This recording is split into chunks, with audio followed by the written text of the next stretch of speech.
Once upon a time, imagine a vast arena. 100 souls stand at the threshold of a challenge so monumental that the very ground beneath their feet seems to tremble. The air is thick with tension, eyes wide, hearts pounding. Welcome to the stage of 100 people vs world's biggest trap. Hello everyone, welcome back to the VIP channel. Please don't forget to subscribe and like my videos. Today we're diving deep into an epic spectacle of survival, strategy, suspense, and sheer spectacle. We'll explore the exterior setting, the interior layout, the performance of the participants, the safety measures in place, the unique selling points of this experience, the price tag figurative and literal, and then wrap up with a conclusion. So let's get started. From the outside, the arena looks deceptively simple. You might see a massive hall, industrial lights swinging overhead, cables snaking across the floor, metal barricades forming corridors. It gives off a vibe of a high-end test zone or a cinematic set laid within an abandoned warehouse. The exterior facade suggests nothing conventional, no sleek showroom, no polished stage, but rather a raw, imposing clip of challenge. The structure looms large like a fortress of trials, designed to house the world's grandest trap. You step inside and you sense immediately, this is the place where ordinary ends and extraordinary begins. The outside atmosphere primes your mind, something huge is about to unfold, the boundaries are set, the starting line drawn, and though spectators and cameras may cluster around, the participants themselves are enclosed in a micro-environment that feels equally thrilling and ominous. Moving inside, we find the true heart of the experience. The interior is far more than just a room. It's an engineered labyrinth designed for maximum emotional impact, full of twists, turns, and unexpected hazards. As you walk in, you encounter wide-open zones transitioning into narrow passages, then to suspended platforms, to rotating floors, to mechanical walls that close in. The lighting shifts from stark white to pulsing red, to darkness broken by strobe flashes, creating a mood that constantly evolves. One moment you're in a calm checkpoint, the next you're slammed into a war zone of paintballs or a ceiling that begins to drop. The walls bear scrapes and marks from earlier rounds, the floor is scuffed from frantic runs, and you hear the hum of equipment, the click of sensors, the faint buzz of cameras tracking every move. The visual design cleverly manipulates scale. Colossal trap. Gears loom overhead. Giant pendulums swing, foam-filled pits yaw open. While in contrast, some areas shrink down to narrow corridors, where only one person can pass at a time. In this interior environment, hundreds of participants are funneled into phases. In the first phase, you might see a dozen people rushing through an open hall. As the ceiling begins to descend, time is the enemy, the trap closing in. In the second phase, you're tossed into a chaotic arena of flying paintballs and hide-and-seek style survival. In the next phase, you're suspended over a void, bridging your way across narrow planks under weight vests and time pressure. It's cinematic, it's intense, it is built to keep you off balance, to strip away complacency. The sound design amplifies footsteps, echoes footsteps, creaks of metal, the rush of air above you, the collective gasp when a platform gives way. Important features: each area is contained and isolated, so that even though 100 people started, you feel like you're in your own moment, vulnerable, exposed, aware of one wrong move means elimination. The interior also supports multiple vantage points for filming. Overhead drones, mounted cameras on tracks, handhelds capturing faces in close-up, giving the viewer not just the action but the emotion. Hidden trap triggers are built into the floor panels, walls slide suddenly, lights flicker, floor tiles may drop or shift. It's not simply about being fast, it's about being alert, cooperative, strategic, but also ready to betray or be betrayed. Allies become threats. The interior space forces choices: do you sprint blindly, or do you pause to strategize while others move ahead? The interior is long because there are multiple pivot zones. You'll walk past a staging area where participants receive briefings, then a blind, fold zone, then the trap proper. After each phase there are safe zones, but they feel temporary. As a participant you sense the cycles, thrill, relief, then into the next unknown. The interior architecture is itself a storytelling device. It shapes the narrative of tension building, roads being reached, elimination taking place, until finally one person remains triumphant.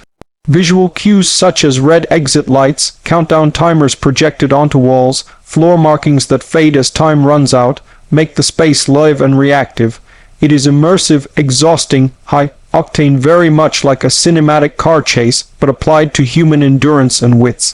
And it doesn't just look high budget, it feels high budget. Then comes performance. The 100 participants enter this trap knowing they're competing for a prize, but what really counts is how they perform under pressure. Some sprint, some freeze, some run mindlessly and get eliminated early. Others scan the terrain, form alliances, hide, wait for the right moment to move. There are moments of heroism, someone helping a teammate across a beam, someone sacrificing their own chance to raise someone else's. There are moments of panic, a sudden spike in the ceiling drop queue, a wall closing in faster than expected, a wave of paintballs catching someone off guard. The editing captures sweat, fear, triumph. The performance piece highlights the human drama of the event. 100 people, one goal, countless unique stories within it. The final few stand out: their stamina, resilience, decision-making under duress, and even luck. The ultimate winner emerges not only because they were fastest or strongest, but because they managed the chaos best. Watching their performance gives the audience a lesson. Preparation matters, composure matters, but the trap will always test you in unpredictable ways. Next, we look at safety features. At first glance, such an extreme setup may look unsafe, but it is built with rigorous safeguards to protect participants.